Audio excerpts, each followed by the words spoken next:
যুব উন্নয়ন অধিদপ্তরের অফিস সহায়ক পদের পরীক্ষার তারিখ ঘোষণা হয়েছে। পরীক্ষা অনুষ্ঠিত হবে 27 জুন 2026। তো আপনারা যারা অফিস সহায়ক পদের পরীক্ষা দিবেন যুব উন্নয়ন অধিদপ্তরে, তো অবশ্যই আপনারা পরীক্ষায় অংশগ্রহণ করবেন 27 জুন 2026 তারিখ, এবং অ্যাডমিট কার্ড ডাউনলোড সংক্রান্ত একটা নোটিশ প্রকাশ করা হয়েছে। তো আপনারা ওখান থেকে ডাউনলোড সংক্রান্ত নোটিশটি দেখে নেবেন। সো আজকের এই ভিডিওতে আমরা অফিস সহায়কের যে পুরো ডিটেলস আলোচনা করব, যে আপনার প্রস্তুতি কেমন হবে, কীভাবে প্রস্তুতি নেবেন, কীভাবে প্রস্তুতি নিলে আপনি পাস করবেন, পরীক্ষা পদ্ধতি ওভারঅল একটা ধারণা দেওয়ার চেষ্টা করব আজকের এই ভিডিওতে। তো অবশ্যই FM education BD YouTube channel এবং ফেসবুক পেজের সঙ্গে আপনারা থাকবেন। তো প্রথমে আমরা আলোচনা করব যে পরীক্ষা যেহেতু 27 জুন 2026 তারিখে হচ্ছে, সেক্ষেত্রে পরীক্ষার ধরন কেমন হবে। তো পরীক্ষার সম্ভাব্য ধরন যদি আমরা এখানে খেয়াল করি, যে পরীক্ষার সাধারণত প্রশ্ন থাকে বাংলা, ইংরেজি, গণিত এবং সাধারণ জ্ঞান। এবং সাধারণ জ্ঞানে অংশ থাকে বাংলাদেশ, আন্তর্জাতিক। এর সঙ্গে আরও যদি কিছু যুক্ত থাকে, সেটা হচ্ছে আইসিটি পার্ট থাকে, মাঝে মাঝে দু একটা কোশ্চেন আইসিটি পার্টে দেখা যায়, এবং বিজ্ঞান থেকে দু একটা কোশ্চেন দেখা যায়। আশা করছি যে সাধারণ জ্ঞান সম্পর্কিত বাংলাদেশ, আন্তর্জাতিক, আইসিটি এবং সায়েন্স, এই পার্টগুলো যদি দেখা হয়, এখান থেকে একটা ভালো মার্ক আসবে। এখন এখানে সাধারণ জ্ঞানের অনেক কয়টা পার্ট, অর্থাৎ 4টা পার্ট এখানে যুক্ত হলো। সেক্ষেত্রে আপনি কীভাবে প্রস্তুতি নেবেন, এই প্রসঙ্গে সামনের ভিডিওতে আমরা কথা বলছি, অর্থাৎ একটু পরে এই ভিডিওর বিষয়গুলো নিয়ে আমরা কথা বলবো। তো এখানে দেখা যায় যে বাংলা থাকবে 20 মার্ক, ইংলিশে থাকবে 20 মার্ক, গণিতে থাকবে হচ্ছে আপনার 15 মার্ক, এবং এই সাধারণ জ্ঞানে থাকবে হচ্ছে 15 মার্ক। তো আশা করছি এভাবে প্রশ্ন হতে পারে। আর কখনো কখনো এটা চেঞ্জ হয় বিষয়টা দ্বারা হচ্ছে যে বাংলা থেকে 20, ইংলিশে থাকে 20, গণিতে 20, এবং কখনো কখনো সাধারণ জ্ঞানে আসে 10 মার্ক। তো এটা হচ্ছে পরীক্ষার সিস্টেম। তো এখন আসা যাক যে পরীক্ষা পদ্ধতি কীভাবে হবে। তো এটা তো প্রশ্নের ধারণ বললাম। এখন পরীক্ষা পদ্ধতি এমসিকিউ হবে নাকি লিখিত হবে। তো বিগত দিনে আমরা খেয়াল করেছি যে পরীক্ষা কখনো কখনো এমসিকিউ হয়েছে, আবার কখনো লিখিত হয়েছে। তবে এমসিকিউ প্লাস ভাইভা হওয়ার সম্ভাবনা খুব বেশি। কখনো কর্তৃপক্ষ এমসিকিউ নেয়, আবার কখনো লিখিতও নেয়। তবে আমরা যতটুকু জানতে পেরেছি যে এমসিকিউ প্লাস ভাইভা হওয়ার সম্ভাবনা খুব বেশি এই পরীক্ষায়। সো আপনারা এমসিকিউ প্লাস ভাইভা, অর্থাৎ এমসিকিউ প্রস্তুতি নিতে থাকেন। আশা করছি আপনাদের পরীক্ষা এমসিকিউ পদ্ধতিতে হবে। তো এখানে পরীক্ষায় টোটাল মার্ক থাকবে 70 মার্ক। এই 70 মার্কের অ্যান্সার আপনাকে করতে হবে। তো এখানে কাটমার্ক কত হবে, কী হবে, এই বিষয়গুলো নিয়ে আমরা একটু পরে কথা বলছি। তো এরপরে এখন আমরা মূলত কথা বলবো যে এখন সময় তো মাত্র 3 থেকে 4 দিন। এই মুহূর্তে আপনার করণীয় কি? এই 3-4 দিনে আপনি কি করবেন? কীভাবে পড়লে আপনি আপনার সর্বোচ্চ রেজাল্ট বা সর্বোচ্চ ফলাফলটা পেয়ে যাবেন? তো এই জন্য আমরা সাবজেক্টিভ কিছু টপিক আলোচনা করেছি, যে এই টপিকগুলো আপনাকে এই 3-4 দিনে মিনিমাম টাচ করতেই হবে। তো প্রথমে যে অংশটা, সেটা হচ্ছে বাংলা। তো বাংলা অবশ্যই যে বিষয়গুলো পড়তে হবে, সন্ধি, সমাস, এবং এখানে যদি বলি সন্ধি, ব্যঞ্জন সন্ধি, বিসর্গ সন্ধি, স্বরসন্ধি, এই বিষয়গুলো পড়বেন। পাশাপাশি সমাস, এই সমাসের প্রতিটা টপিক, সমাসের যে একদম বেসিক ক্লিয়ার করে সমাসটা ভালো করে পড়বেন। এখানে সবচেয়ে গুরুত্বপূর্ণ হচ্ছে সমাস। এবং সন্ধির জন্য আপনারা কী করবেন, সন্ধির জন্য শুধু বিগত সাল, বিসিএস, প্রাইমারি, এনটিআরসির এই বিগত সালগুলো পড়বেন। কারক, বিভক্তি, তো এটাও গুরুত্বপূর্ণ। বাগধারা, এক কথায় প্রকাশ, শুদ্ধ বানান, বিপরীত শব্দ। তো এই যে বিপরীত শব্দ, এই বিপরীত শব্দ আপনি কীটা করতে পারেন, শুধুমাত্র বিগত সাল বেস পড়াশোনা করবেন। এখানে শুধু বিগত সাল, এখানে বাড়তি কোনো পড়া একদম বেসিক থেকে পড়লে আপনার সময় হবে না। সো এজন্য আপনি কী করবেন, বিগত সাল, এখানে শুধুমাত্র বিগত সাল পড়বেন। এরপরে ধ্বনি, ধ্বনি তো কী করবেন, ধ্বনি একটা কঠিন পার্ট। এখানে প্রায় ছাত্ররা ভুল করে, স্টুডেন্টরা ভুল করে এখানে। তো এই জন্য আপনি এখানেও কী করবেন, বিগত সাল বেস পড়াশোনা করবেন। শব্দ, প্রত্যয়, প্রকৃতি, এগুলো আপনার খুবই গুরুত্বপূর্ণ টপিক। এই টপিকগুলো আপনাকে মাস্ট পড়ে অবশ্যই যেতে হবে। তো এইগুলো আপনি কোথা থেকে পড়বেন, আপনার কাছে যে বইটা আছে বাংলার জন্য, MP3 হোক, অগ্রদূত, বা নবম দশম শ্রেণীর বোর্ড বই, সেখান যেটা আছে সেখান থেকে মূলত আপনি পড়বেন। তো এটা হচ্ছে বই সংক্রান্ত বিষয় বললাম। তো বা আপনি যদি বাজার থেকে হ্যান্ড নোট বা শর্ট সাজেশন করেন, আমি এতটুকু শিওর দিতে পারি যে আপনি এই যুব উন্নয়ন অধিদপ্তর অফিস সহায়ক পরীক্ষায় পাশ করতে পারবেন না। কেননা চাকরির কোনো শর্টকাট হয় না ভাই। চাকরি পেতে হলে আপনাকে চাকরির যদি সাজেশন আপনি ফলো করেন, সেক্ষেত্রে এই সাজেশন থেকে কমন আসবে এই নিশ্চয়তা কেউ দিতে পারবে না। তবে হ্যাঁ, আমি যে টপিকগুলো আপনাকে বললাম, এই টপিকগুলো যদি আপনি টাচ করেন বা এই টপিকগুলো যদি পড়েন, ওভারঅল একটা ভালো মার্ক পেয়ে যাবেন আপনি। এরপরে আসা যাক বাংলা সাহিত্য। বাংলা সাহিত্য থেকে 2 থেকে 3টি কোশ্চেন আসতে দেখা যায়। সেক্ষেত্রে বাংলা সাহিত্য থেকে খুব যে বেশি কোশ্চেন আসবে তা বলা যাচ্ছে না, খুব কম প্রশ্ন আসবে। এই জন্য আপনারা কী করবেন, বাংলা সাহিত্যের ক্ষেত্রে বাংলা সাহিত্যের যে গুরুত্বপূর্ণ সাহিত্য আছে কাজী নজরুল, রবীন্দ্রনাথ, এগুলো একটু পড়ে নেবেন বাংলা সাহিত্যের জন্য। তো এতে করে আপনাদের একটা খুব ভালো কাজে দেবে। এরপরে আমরা আসবো হচ্ছে ইংরেজিতে। ইংরেজিতে পার্ট অফ স্পিচ। তো ইংরেজির জন্য যেটা করতে হবে পার্ট অফ স্পিচ। তো পার্ট অফ স্পিচ বড় একটা টপিক। তো এই টপিকটি শেষ করতে হলে অনেক সময় প্রয়োজন, যেহেতু এখন 3-4 দিন সময় আছে। সেক্ষেত্রে আমি বলবো বিগত সাল বেস পড়াশোনা করতে হবে। সেক্ষেত্রে অ্যাডভার্ব, ভার্ব, প্রিপোজিশন, অ্যাডজেক্টিভ এগুলোতে বেশি গুরুত্ব দিতে হবে এবং নাউন। এই টপিকগুলো যদি পড়া হয়, noun, adjective, verb, preposition, adverb, এখান থেকে ম্যাক্সিমাম প্রশ্ন আসবে।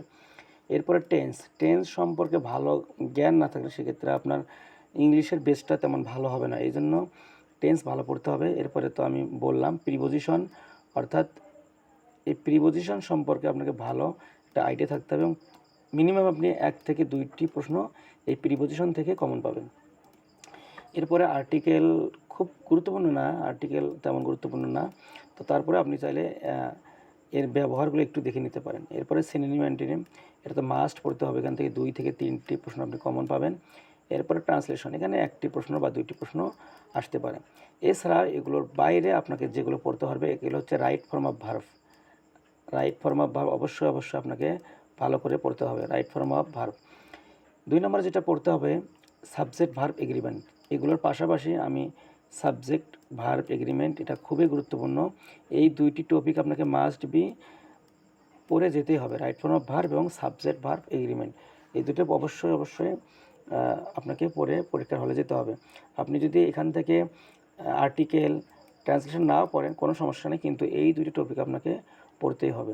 সো আশা করছি এই 2টি টপিক আপনার জন্য খুবই কাজে দেবে। পাশাপাশি একটা বলবো সেন্টেন্স, অর্থাৎ সিম্পল, কমপ্লেক্স, কম্পাউন্ড, এই জায়গাটা আপনাকে ভালো করে পড়তে হবে। এই 3টি টপিক এখান থেকে ভালো করে পড়তে হবে। তো এরপরে আসা যাক ইংরেজি লিটারেচার। ইংরেজি সাহিত্য থেকে প্রশ্ন খুব কম আসে, খুব যে বেশি আসে তা নয়, 1টি বা 2টি প্রশ্ন আসতে পারে। সেক্ষেত্রে এমনি ইংরেজি লিটারেচারের জন্য যেটা করবেন সেটা হচ্ছে আপনি বিসিএসের যে বিগত সালগুলো আছে এখান থেকে আপনি সাহিত্য পাঠটা পড়ে নেবেন। এতগুলো বিসিএসের প্রশ্ন এই 2-3 দিনে তো সম্ভব না। সেক্ষেত্রে আমি বলবো 35 থেকে 40 বিসিএসে যে প্রশ্নগুলো এসেছিল, 35 থেকে 40 বিসিএসে যে সাহিত্য পাঠ থেকে যে প্রশ্নগুলো এসেছিল সেগুলো পড়লেই সাহিত্যের জন্য কমন। অর্থাৎ এখন যে প্রশ্নগুলো হয়েছে 40 থেকে 50, এগুলো দরকার নেই। এগুলো খুব স্ট্যান্ডার্ড মানের এবং একটু মডার্ন টাইপের প্রশ্ন হয়। তো আমি বলবো অফিসকে অত জটিল বা ক্রিটিক্যাল প্রশ্ন আসবে না। 35 থেকে 40 বিসিএস পড়লেই আশা করছি আপনার সাহিত্য কনফার্ম। তো এখান থেকে 1 থেকে 2টি প্রশ্ন থাকবে। আপনার হাতে যদি সময় না থাকে সেক্ষেত্রে আপনি চাইলে সাহিত্য পাঠটা বাদ দিতে পারেন। তো এটা হচ্ছে সবচেয়ে আপনার জন্য বেটার অপশন হবে। আপনি সাহিত্যের দিকে ফোকাস না করে বাংলা, ইংরেজি, অন্য ব্যাকরণ পাঠ এগুলোতে একটু বেশি ফোকাস করেন, তাহলে আপনার সর্বোচ্চ মার্কসটা পাওয়ার সম্ভাবনা খুব বেশি। তো এটা হচ্ছে ইংরেজির প্রস্তুতি। এরপরে আমরা আসব গণিতের প্রস্তুতি। গণিতের জন্য আপনি কীভাবে প্রস্তুতি নেবেন? তো গণিতে প্রস্তুতি নেওয়ার জন্য যে আপনার কাছে গণিতের বা জব ম্যাথের যে বইটা আছে, খাইরুলস হতে পারে, সাইন ম্যাথ হতে পারে বা অন্য যে কোনো ম্যাথ হতে পারে, আপনার কাছে যেটা আছে আপনি সেটা দিয়ে আপনার যে জায়গাগুলোতে কনফিউশন সেই জায়গাগুলো আপনি ভালো করে পড়বেন। যেমন শতকরা যখন পড়বেন, শতকরা বিসিএসের প্রশ্নগুলো আছে, যে শতকরা অধ্যায়টিতে প্রাইমারি যে প্রশ্নগুলো আসে, ইভেন যুব উন্নয়ন অধিদপ্তরের যে প্রশ্নগুলো বিগত সালে এসেছিল সেগুলো আপনি শতকরা থেকে দেখলেন। তেমনি লাভ, ক্ষতি, সুদ, অনুপাত, বয়স, ভগ্নাংশ, গড়, এখান থেকে দেখলে আশা করছি আপনার এই গণিতের যে পাঠটা আছে, পাটিগণিত, এটা শুধুমাত্র পাটিগণিতের পাঠ। এখানে আপনার সর্বোচ্চ এখানে আপনি নাম্বার পেয়ে যাবেন এই কয়টি টপিক পড়লে। এরপরে আমরা যদি বীজগণিত নিয়ে কথা বলি, বীজগণিতের ক্ষেত্রে যেটা দেখা যাবে, বীজগণিতের ক্ষেত্রে তো বীজগণিতে আপনাকে পড়তে হবে বীজগাণিতিক রাশি, এরপরে হচ্ছে মান নির্ণয়, এরপরে আপনাকে পড়তে হবে সূচক, এরপরে আপনাকে বলতে হবে সমান্তর ধারা। 3 নম্বরে সমান্তর ধারা এবং 4 নম্বরে অর্থাৎ যেটা প্রথমে বলেছিলাম সেটা হচ্ছে বীজগাণিতিক রাশি, এটা আপনাকে অবশ্যই দেখতে হবে। তাহলে কি বললাম, বীজগাণিতিক রাশির মধ্যে মান নির্ণয় পড়ে।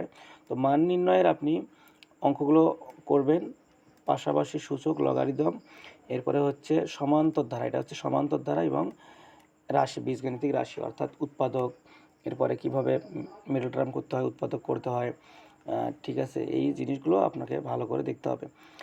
এখন আমরা কথা বলবো বৃত্ত নিয়ে, অর্থাৎ জ্যামিতি নিয়ে। তো এখন জ্যামিতি নিয়ে কথা বলার ক্ষেত্রে যেটা করতে হবে, জ্যামিতি তো অবশ্যই আপনাকে বৃত্ত অধ্যায়টি টাচ করতে হবে। বৃত্ত, চতুর্ভুজ, বৃত্ত চতুর্ভুজ থেকে যদি আপনি পড়েন, চতুর্ভুজ এবং রেখাকোণ, এই কয়টি টপিক পড়লে আপনি মূলত সর্বোচ্চ আপনি এখান থেকে মার্ক পাবেন। বৃত্ত, চতুর্ভুজ, রেখাকোণ, এখান থেকে যদি আপনি পড়েন জ্যামিতি পার্টে, এখান থেকে সর্বোচ্চ একটা মার্ক আপনি পেয়ে যাবেন। তো যেহেতু সময় কম, এখন এতগুলো টপিক তো এই 2-3 দিনে কভার করা সম্ভব না। সেক্ষেত্রে আপনি যদি আগে পড়ে থাকেন, যেমন শতকরা যে জায়গাটা বা যে ম্যাথটা আপনার সমস্যা, সেই ম্যাথটি দেখলেন, লাভ ক্ষতিতে যে ম্যাথটিতে সমস্যা বা যে ম্যাথটি আপনার কাছে কনফিউশন মনে হয়, সেটা আপনি দেখলেন। তেমনিভাবে জ্যামিতির বৃত্ততে যদি আপনার কাছে কোনো জায়গায় সমস্যা মনে হয়, সেই জায়গাটা আপনি দেখলেন। চতুর্ভুজে সামান্তরিকের সূত্র, ত্রিভুজ সূত্র, সামান্তরিক সূত্র, আয়তের সূত্র, এরপরে হচ্ছে রম্বসের সূত্র, পরিসীমা, ক্ষেত্রফল, এই জাতীয় যদি কোনো সমস্যা থেকে থাকে, সেই জায়গাগুলো আপনি দেখবেন।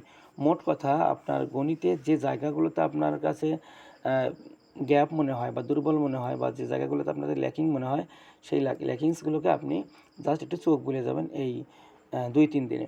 তো সেমভাবে আপনি যদি এখান থেকে প্রিপারেশন নেন, আশা করছি এখান থেকে 12 থেকে 15 মার্ক আপনার অনায়াসে চলে আসবে ম্যাথে।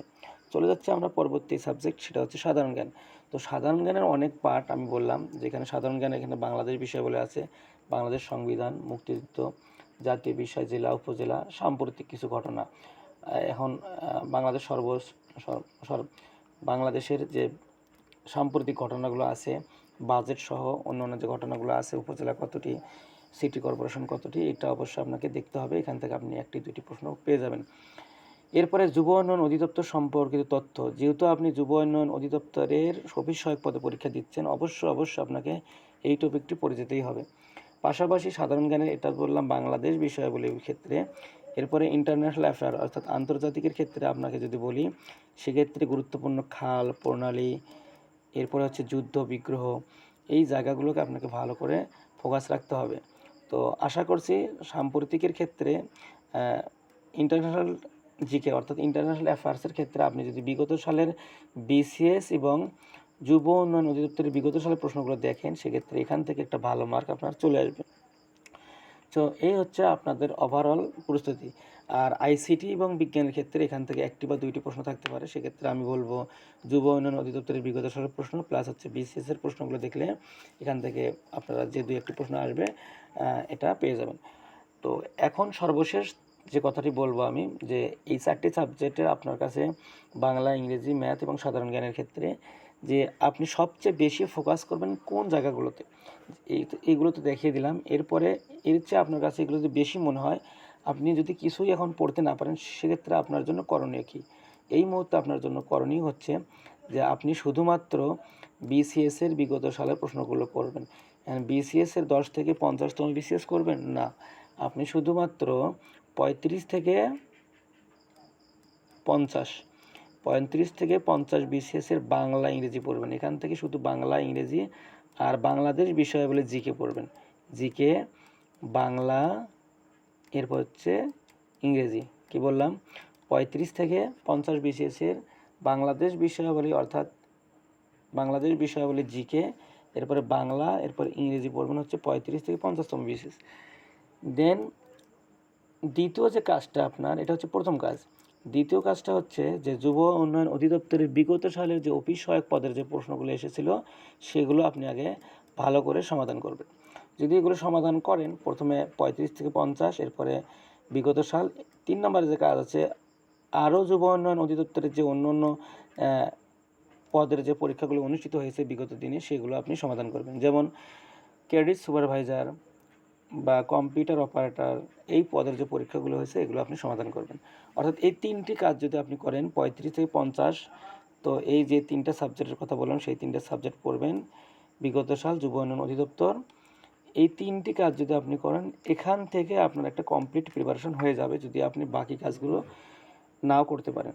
সো আশা করছি আপনাদের যে 27 তারিখে পরীক্ষা, এই পদ্ধতি অনুসরণ করলে আপনাদের সর্বোচ্চ একটা রেজাল্ট চলে আসবে। এরপরে শেষ দিন অর্থাৎ পরীক্ষার শেষ দিনে আপনার করণীয় কি, সেই বিষয়ে এখন আমরা কথা বলব। নতুন কিছু এই শেষ দিনে আপনি নতুন কোনো কিছুই শুরু করবেন না। একদম যা পড়েছে সেগুলো একটু রিভিশন করার চেষ্টা করুন। সেই দিন একটু মাথা ঠান্ডা রাখার চেষ্টা করবেন। এরপরে ওই দিন আপনি চেষ্টা করবেন কমপক্ষে আপনার কাছে 5 থেকে 10টি মডেল টেস্ট দেওয়া। 5 থেকে 10টি মডেল টেস্ট দেওয়া কিন্তু এত সহজ না। সেক্ষেত্রে আপনি মডেল টেস্ট, আমি বলব মিনিমাম 2 থেকে 3টি মডেল টেস্ট আপনি দিবেন।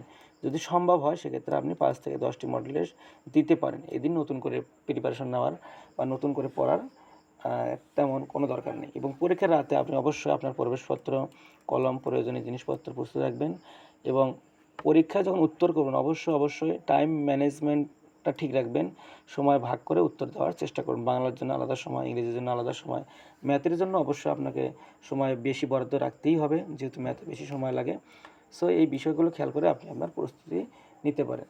আর অফিস সহায়কের পদের জন্য আপনারা যদি ভিডিওটি বেশি শেয়ার করেন, এবং অফিস সহায়ক, এই যে যুব উন্নয়ন অধিদপ্তরের অফিস সহায়ক পদের জন্য আমরা গুরুত্বপূর্ণ কিছু এমসিকিউ সলভ করাবো, যেগুলো করলে আশা করা যায় ওই নিয়মে অবশ্যই 1টি বা 2টি বা ওই নিয়মে সর্বোচ্চ আপনি ভালো একটা মার্ক পাবেন।